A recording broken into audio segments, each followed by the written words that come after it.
Well, what's up again there, guys? Brian here at 3-Tier Hitter, bringing you another episode of my weekly Q&A show, Top People's Questions. We got a pretty well-rounded episode with a bunch of regulars and I believe maybe one or two newbies of bringing all sorts of multiple questions of all different varieties, so I think that's a good thing. Starting off with the first question, it gets a little bit personal, coming from Vlad Xavier, and you want to know, how am I doing mentally, physically, and emotionally? Mentally, I think I'm okay. Physically, I'm going to the gym, so I'm losing weight, and I'm going on a somewhat diet until something happens probably sometime later this next month that'll require some major changes. Emotionally, I don't know, I guess I'm as balanced as I can be. I still don't really go out all that much, and you guys are my primary source of social interaction, but hopefully when my big change happens, hopefully next month, that may be able to change in a positive light. Next question comes from Santaco Scarpino. You want to know, have I ever played Perfect Dark or GoldenEye for the Nintendo 64? I absolutely love GoldenEye. It's probably within my top favorite N64 games of all time and like one of the greatest or iconic shooters of all time. I've never actually played Perfect Dark, so yeah. Next question comes from Rain932. You want to know, who would win between Dante from Devil May Cry 2 and Kratos from God of War 3? That is very, very, very difficult, because in Devil May Cry 2 at that point, Dante is by far at his strongest throughout the entire franchise. He's the oldest, he's had more experience than just about anyone. Some would even say at that point he would be stronger than this far to Sparta at that age, and that means a lot. But Kratos at the end of by the time of God of War 3, I think I'm gonna lean more towards. I'm leaning more towards Dante just because I think he might be able to adapt to Kratos' typical aggressive approach. But then again, I think Kratos has the more impressive arsenal of weapons. I think I would lean more towards Dante. I think it would be a very, very tough battle between the two, but I think Devil May Cry 2 Dante would probably prevail. Next question comes from Silver Shadow 2099. You want to know, who do I think would win between Revan and Anakin Skywalker? Revan. That is not even a matchup. That is an absolute slaughter. Anakin and heck, I don't even think Vader would have a chance against Revan. Revan is such a badass. He would just dominate Anakin from beginning to end. The match wouldn't even last a minute. It would nearly be over within 30 seconds. I strongly believe that. Next question comes from Jessica Reid, and I believe you're one of the newbies of the episode, so welcome. And you want to know, will you be joining the petition in wanting to make Star Wars The Old Republic a TV show? Probably not, because I've never actually played The Old Republic. I know some aspects of it. I think I've read maybe one or two novels, but I've never actually played any of the Knights of the Old Republic games at all. But I am a big fan of their cinematics. So they're very, very impressive. Next question comes from Jalen Bradford. You want to know, do I think that Ryu Hayabusa, said that right, could beat Shinobi? There's some elements to that, but this sounds like yes. Yes, I do think he would beat Shinobi. Really, it's just the complication about that is, which version are you talking about? Because I know there's just multiple different versions for each character, but I think in an overall sense, yes, I think Ryu would probably end up winning. Next question comes from Merlok Floor. Do you want to know, do I agree with the death battle on Doom Guy versus Master Chief? Yes, Master Chief is simply better. I mean, Doom Guy is impressive, but he is just a stand-up Marine who has just a very, very impressive arsenal of weapons, while Master Chief has wiped an entire, he's saved the galaxy several times, so yeah, I'm fairly certain Master Chief would win. Next question comes from Wallalight Wong. Hope I said that right. I know I'm really bad with names. And you want to know, what are my top 5 PlayStation 4 games of all time? Well, that's kind of hard to say right now, because PlayStation 4 is still going on. But if I could name 5 off the top of my head, I would go with Uncharted 4. I would definitely add that. The updated version of Ratchet & Clank, I would definitely add that. I would add Horizon Zero Dawn. That probably would be number 1 for sure, because I love that game. What else would I pick? I can't say Ni no Kuni 2 yet, because by the time this video is uploaded, I still haven't played it yet. But I would probably throw Rise of the Tomb Raider, despite the fact that came out on Xbox first, but I absolutely loved it. And I think the 5th game I would probably pick is... You know what, I'm just gonna... I'm kind of jumping around here. That might be a question worthy of its own video. But if I could pick just a 5th game off the top of my head, I'd probably go with Final Fantasy 15, because it did for me bring the franchise back on track. I know maybe I'm switching around or I'm missing something, but just the top 5 I can come off the top of my head. The next question comes from Will Williams, and you want to know, have I ever thought about doing Resident Evil for the next and worst best series? Surprisingly, no. The reason I probably wouldn't do that is simply because there are a lot of Resident Evil games I haven't played yet, and so that makes it very, very difficult. Like, I've never played any. I've never played Resident Evil 0. I've never played any of the Outbreak games. I know that there's a couple of handheld games. I think there was like one game on Game Boy that allowed you to play as Leon. I may be wrong, but yeah, I think there's just a few of them I haven't played. I have never played 1. I've played 2. I've played 3. I've played 4. I've played 5. I've played 6. I've played Revelations. I've played Revelations 2. I've played Darkside Chronicles. I've played Umbrella Chronicles. I've never played 7, and I don't want to play 7. So I just think that there's a couple of games I'm missing that would just make a worst to best list just not possible.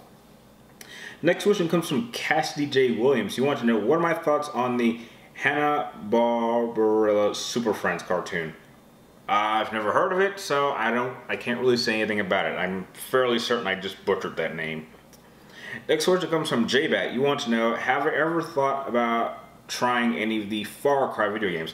I think I've tried maybe one of them for like an hour. I think I rented it, and I didn't like it, and then I just returned it this like within like 2 or 3 hours. I was just like, this game just I don't know, I just don't have a good feeling for it.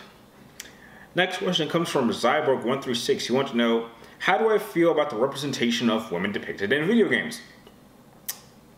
That is a very, very sensitive topic, and I think it really depends on your viewpoints. I think that certain characters are depicted the way that they are supposed to be depicted, but overall, I don't think that they're being exploited, because there are definitely a number of female characters that are very, very good characters. I don't just see them as female video game characters. I see them as just really good in-depth characters. And then there's some characters that are being like explicitly sexy for the sake of being sexy, but that's kind of the whole point of the character. So personally, I think that women depicted now are better off than say they were 10 or 15 years ago. That's just how I feel.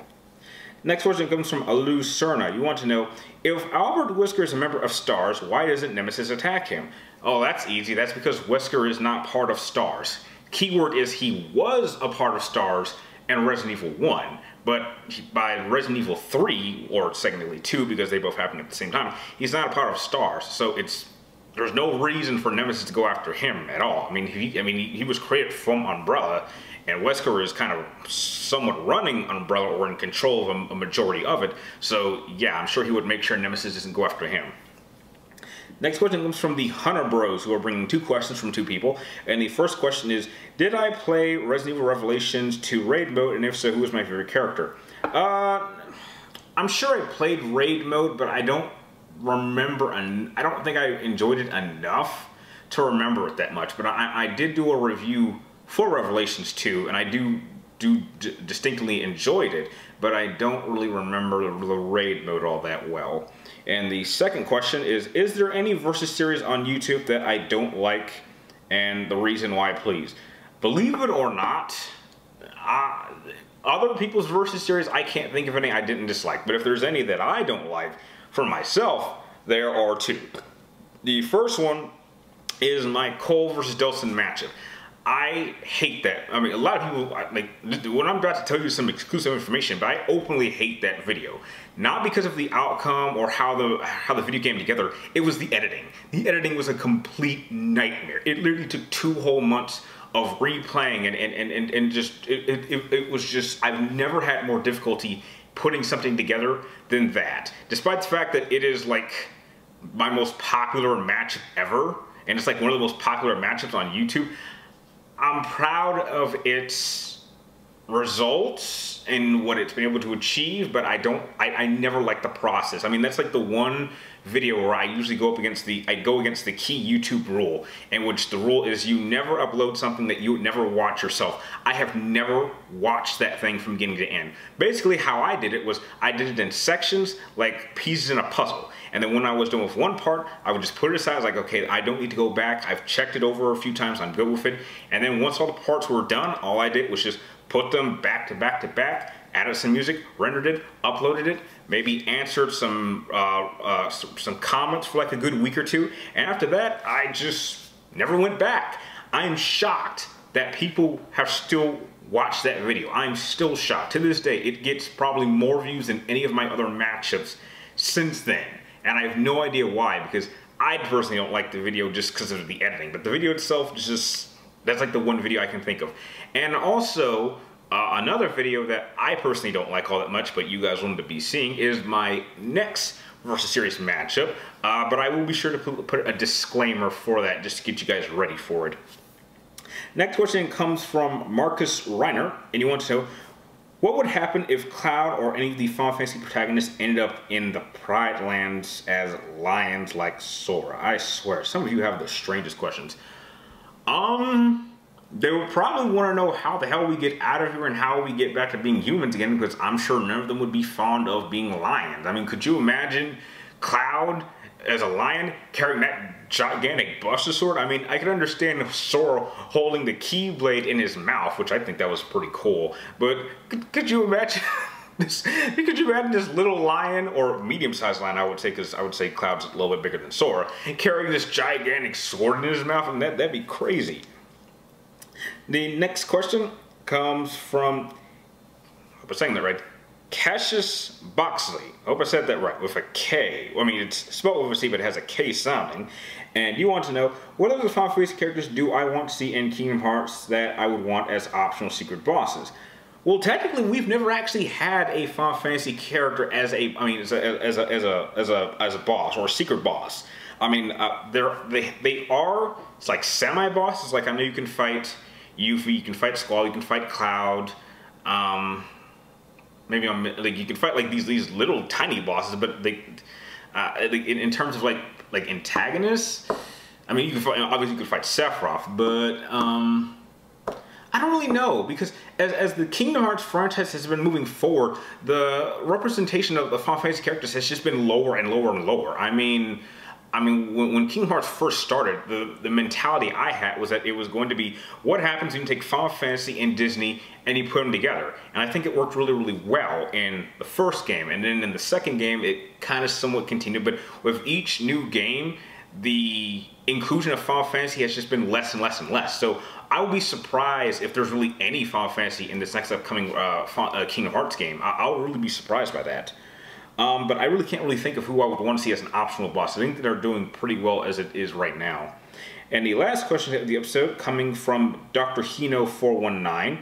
And you want to know, am I looking forward to Death Stranding? Hell yes, I'm looking forward to Death Stranding. It's Hideo Kojima we're talking about. I mean, that guy is practically like the god of gaming directors and creators for me. I mean, he's been that way since probably 1998. Even back then. I mean, I don't openly say this, but when I meet certain people, I usually will not freak out or get giddy, or I'll play it pretty cool and just treat them like a normal person. But I swear, if I ever meet Hideo Kojima, I'm gonna literally freak the hell out. I mean, I might even go so far into borderline fangirling out. I was just like, oh my god, this is Hideo Kojima. I would just be giddy all over. I'd be shaking just out of excitement. That's how much I worship the man. So you bet your ass I'm looking forward to Death Stranding. I think it's going to be incredible. And with that, those are all the questions that you guys sent in for this episode. I'd like to thank all of you guys for making this episode possible. If you guys have any more questions you would like me to answer in next week's episode, be sure to type them in the comments down below. But make sure you get them into me before next Wednesday, before I start filming this episode. And also, please do not forget to press the links in the description down below to follow me on Twitter or friend me on Facebook or any of my other social media outlets. And like always, thank you guys for watching. You're awesome, and I will see you next time.